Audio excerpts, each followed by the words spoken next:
السلام عليكم، مرحبا بكم معايا في فيديو جديد. اول حاجه كنقول لكم جمعه طيبه، الله يدخل عليكم بالصحه والسلامه. كما كتشوفوا معايا غادي نشارك معكم هذه النهارات القصريه ديال الكسكسو بسبع خضارين اللي كتجي كتشهي كما كتشوفوا معايا. والمذاق في الصراحه طلعت ولا اروع البنات. كنتمنى تبقاو معايا حتى لاخر الفيديو باش تكتشفوا كيفاش وجدت هذه القصريه ديال الكسكسو. كلشي كيعرف يوجد كسكسو، ولكن كتبقى كل واحد وطريقته. ندوزو على بركه الله المقادير. بالنسبه للمقادير انا عندي هنا اللحم. كيبقى لكم الاختيار اللحم ولا الدجاج ولا اللي عندكم في الدار. عندي هنا بصله مشلضه. بالنسبه للعطريه عندي هنا معلقه صغيره ديال السكينجبير، معلقه صغيره ديال الابزار، معلقه صغيره ديال الخرقوم، معلقه صغيره ديال الفلفله حمراء، والملح كيبقى على حسب الذوق ديال كل واحد. غادي نضيف اللحم. بالنسبه للحم ولا الدجاج كديروا على حسب الافراد ديال الاسره ديالكم، كل واحد كيدير قياس برادو كما نقولوا. صافي غادي نضيف عليه هاد البصيله اللي مشلضه، وغادي نضيف عليهم العطريه. بالنسبه للعطريه الا كان عندكم القرفه عواد كتلوحوا واحد العويد ديال القرفه حتى هو كيجي زوين، كيعطي واحد المذاق زوين. هنا غادي نضيف الزيت كتضيفوا زيت البلديه ولا زيت المائده اللي عندكم. انا هنا غادي نضيف غير البلديه. صافي غادي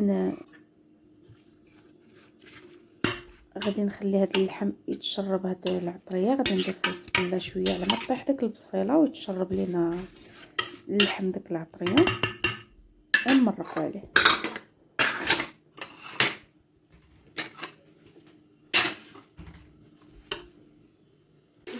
شكون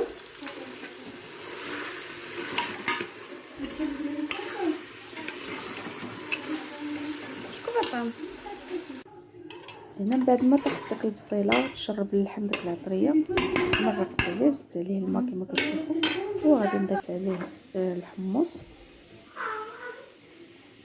اللي مرطب من قبل.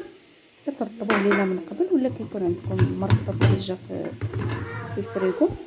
صافي غادي نسد على اللحم نخليه كيطيب، وندوز باش نقي الخضيره ديالنا.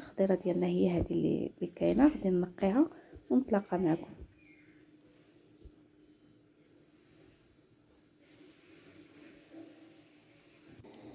وهنا من بعد ما نقيت الخضيره ديالي كما كتشوفوا القريعه درتها بوحدها، وخيزو البطاطا وداكشي اللي غادي يكحل درتو في الماء، والقريعه درتها في الطبيصل باش ما حيت الا درتها في الماء غادي تبسل. وغادي ندوز نوجد الكسكسو كما كتشوفوا. الكسكسو غادي نغسلو.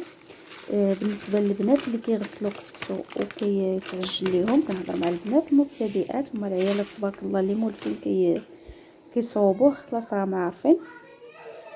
بالنسبه قلت لكم البنات اللي كيغسلوا الكسكسو كيتعجل ليهم، انا كنغسلو ما كيوقع له والو. هنا غسلته كما كتشوفوا البنات، غسلته وصفيته. كنصور غير بيد وكنخدم بيد، فما يمكنليش نصور وانا كنغسلو، ما لقيتش كندير. المهم كنغسلو وكنصفي منه داك الماء الابيض بحال نقولوا داك الدقيق اللي فيه، كنخرجوا منه داك الدقيق اللي فيه. غسلته شي 2 مرات ولا 3 وصفيت منه داك الماء حتى كيتصفى مزيان، يعني كتميلوا القصعه هكا كيهبط داك الماء كله.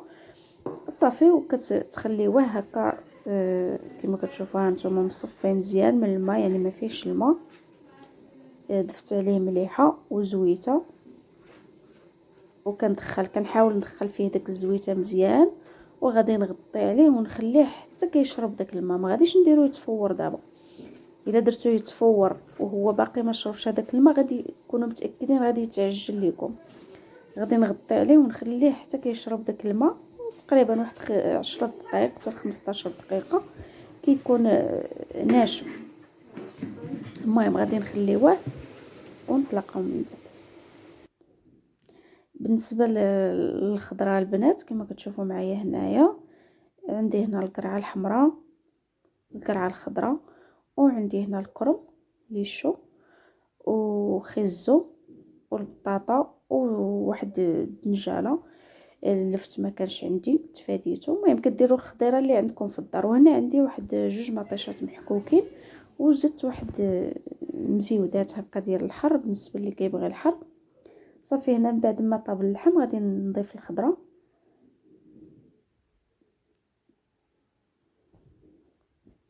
غادي نضيف الخضيره ديالي كامله.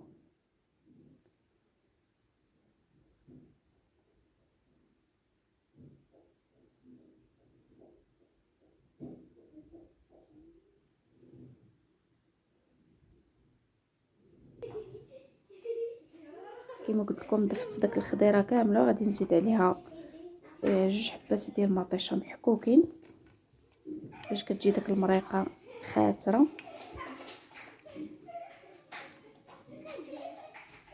صافي غادي نسد عليهم على عافيه مهيله ونخليهم كيطيبوا.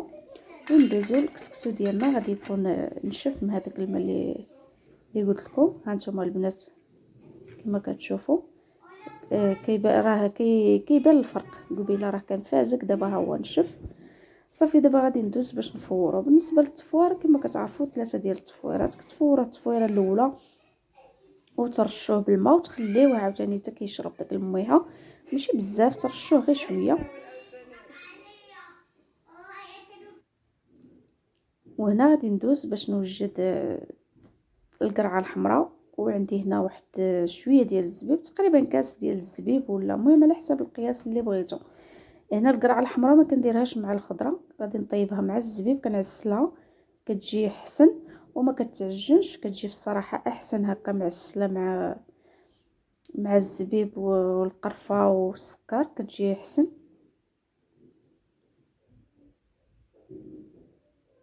صافي غادي نضيفها في الطنجره، نزيد عليها واحد شويه د الماء وشويه ديال المليحه ونخليها حتى كطيب. عاد كنضيف لها القرفه والسكر.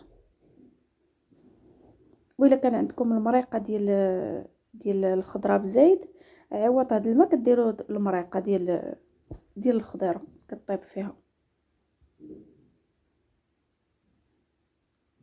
صافي غادي نسد عليها ونخليها كطيب على عافيه مهيله. كما قلت لكم اي حاجه كتخليوها على عافيه مهيله كتجي احسن. بالنسبه للكسكسو ها هو من بعد ما تفور التفويره الاولى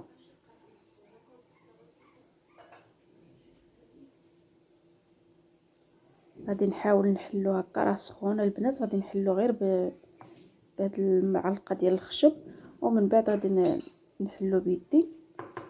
غادي نبقى كنرشو بالماء كما قلت لكم، غير شويه ديال الماء ماشي بزاف، نرشوه وحنا كنحلوه فيه هكا. ما كيتعجن ما والو، كيجي رطب.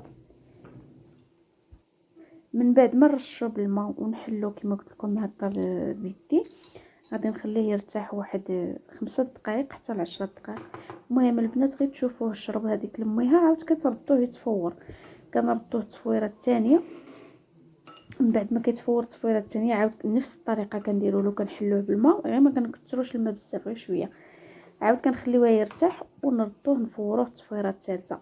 صافي 3 ديال التفويرات كيجي رطب غزال وطايب، ما كيضرش في المصران. اهم حاجه بالنسبه اللي عندهم مشاكل ديال المصران ما كيضرش. هاد الطريقه هذه زوينه الصراحه. ملي كيتغسل في الاول وكيشرب هذيك المياه كيجي رطب، ما كيجيش قاصح. ماشي بحال ملي كندهنوه بالزيت ونديروه يتفور هكا كيجي شويه قاصح. المهم هنا من بعد ما طابت هذيك القريعه والزبيب غادي نضيف عليهم 2 معالق كبار ديال السكر سنيده وواحد المعلقه صغيره ديال القرفه. وغادي نزيد عليهم واحد شويه ديال المرق ديال الخضره وغادي نضيفهم يطيبوا على عافيه مهيله. هنا من بعد ما طاب الكسكسو ديالنا ها هو واجد. وهذيك المريقه واللحيمه وهذيك القريعه معسله. صافي دابا غادي نسكي القصيعه ديالنا ونطلقها. ومن بعد ما سكينا القصيعه ديال الكسكسو ديالنا كتجي على هذا الشكل هذا. كنتمنى الفيديو ديال اليوم ينال اعجابكم. وإلا عجبكم لا فيديو ما تبخلوش عليا بلي لايك والاشتراك اللي باقي ما مشتركش. مرحبا والف مرحبا. وهنا رافقناه باللبن، كنقولوا كسكسو يعني اللبنه بلديه، وكنقدموه بالصحه والراحه. ونتلاقاو في الفيديو الجاي ان شاء الله. شكرا على المتابعه.